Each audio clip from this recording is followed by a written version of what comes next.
If you hate another person, that hate may bind you to him through as many lives as you allow the hate to consume you. You draw to yourself in this existence and in all others those qualities upon which you concentrate your attention. If you vividly concern yourself with the injustices you feel have been done you, then you attract more such experience. And if this goes on, then it will be mirrored in your next existence. It is true that in between lives there is time for understanding and contemplation. Those who do not take advantage of such opportunities in this life often do not do so when it is over. Consciousness will expand. It will create. It will turn itself inside out to do so. There is nothing outside of yourself that will force you to understand these issues or face them. It is useless then to say, when this life is over, I will look back upon my experience and then my ways. This is like a young man saying, when I grow old and retire, I will use all those abilities that I am not now developing. You are setting the stage for your next life now. The thought you think today will in one way or another become the fabric of your next existence. There are no magic words that will make you wise, that will fill you with understanding and compassion, that will expand your consciousness. Your thoughts and everyday experience contain the answers. Any successes in this life, any abilities, have been worked out through past experience. They are yours by right. You worked to develop them. If you look about you at your relatives, friends, acquaintances, and business associates, you will also see what kind of a person you are, for you are drawn to them as they are drawn to you, through very basic inner similarities. Let me try to throw some light upon what I am trying to tell you. First of all, love always involves freedom. If a man says he loves you and yet denies you your freedom, then you often hate him. Yet because of his words, you do not feel justified in the emotion. This sort of emotional tangle itself can lead to continued entanglements through various lives. If you hate evil, then beware of your conception of the word. Hate is restrictive. It narrows down your perception. It is indeed a dark glass that shadows all of your experience. You will find more and more to hate and bring the hated elements into your own experience. If you expand your sense of love, of health, and existence, then you are drawn in this life and in others toward those qualities, again, because they are those upon which you concentrate. In the next life, you will be working with those attitudes that are now yours. If you insist upon harboring hatreds within you now, you are very likely to continue doing so.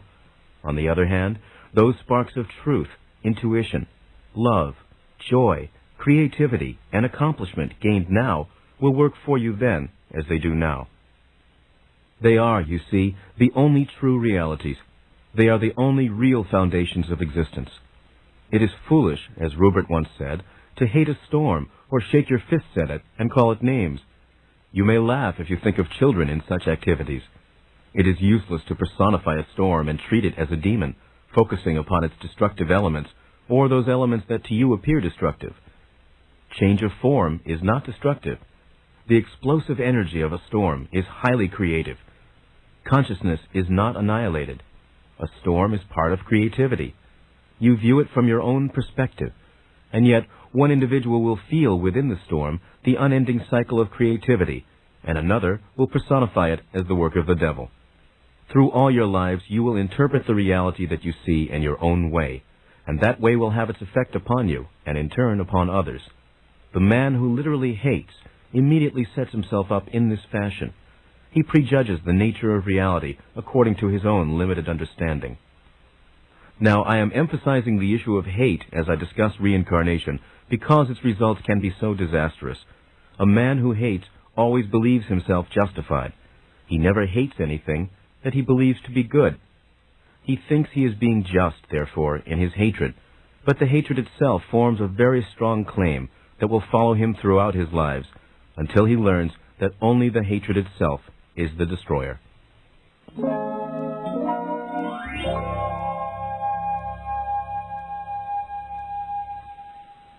Now, Seth speaks of the dimensions of God and of the crucifixion of Christ.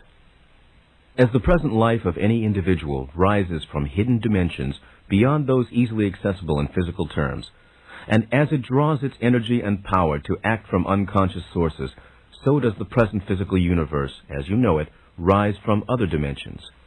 So does it have its source and derive its energy from deeper realities. History, as you know it, represents but one single light upon which you focus. You interpret the events that you see therein, and you project upon its glimmer your interpretation of events that may occur. So entranced is your concentration that when you wonder about the nature of reality, you automatically confine your question to this one small flickering moment that you call physical reality. When you ponder upon the aspects of God, you unthinkingly speak of the Creator of that one light. That light is unique, and if you truly understood what it was, you would indeed understand the nature of true reality. Only a portion of your entire identity is presently familiar to you, as you know.